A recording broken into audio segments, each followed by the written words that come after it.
বিয়ে দিনটা মানুষের জীবনে স্মৃতিময় দিনের মধ্যে সবচেয়ে বড় দিন। আর আজকে তো আমাদের বড় ভাই তরিকুল বিয়ে করে ফেলেছে, আর সেই বিয়ের ব্লগটাই আজকে তোমাদের সাথে শেয়ার করবো।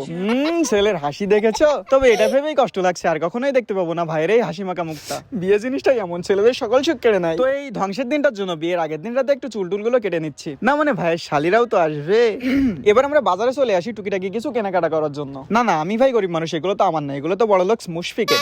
সকাল সকাল ভাইয়া দেখছি লুঙ্গি গামছা পরে মিষ্টি সামনে নিয়ে বসে আছে। সব ভাই পকেট খালি করার ধান্দা, মিষ্টিও খাওয়াতে হবে আবার টাকাও দিতে হবে। একটু পরে আমরা বরের বন্ধু বিলাস ভাই কুরবানির গরু নিয়ে বের হয়ে পড়েছি। 6.5 ঘন্টা গাড়ির মধ্যে বসে থাকার পরেই ফাইনালি আমরা বিয়ে বাড়িতে চলে এসেছি। এবার এখানে 20 থেকে 30 মিনিট মাছ বাজারের মতো দর কষাকষি চলবে। আমার ভাই এসব খুব একটা ভালো লাগে না, তাই চুপটি করে এক জায়গায় দাঁড়ায় আছি। ফাইনালি ইউক্রেন রাশিয়ার যুদ্ধ শেষে আমাদেরকে ফুল দিয়ে বরণ করে নিল। কেন যে মানুষ এত ঝামেলা করে বিয়ে করে, তার মধ্যে ভাইয়ের কোনো সুন্দরী শালিও নাই।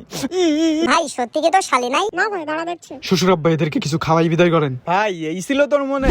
বউ নিয়ে বাড়ি এসে এবার পালা বাসর ঘর সাজানো। আমার বউটা ঠান্ডার মধ্যে বাইরে বসে আছে, তোরা একটু তাড়াতাড়ি কর। এখনো অপেক্ষা করো 2 ঘন্টা।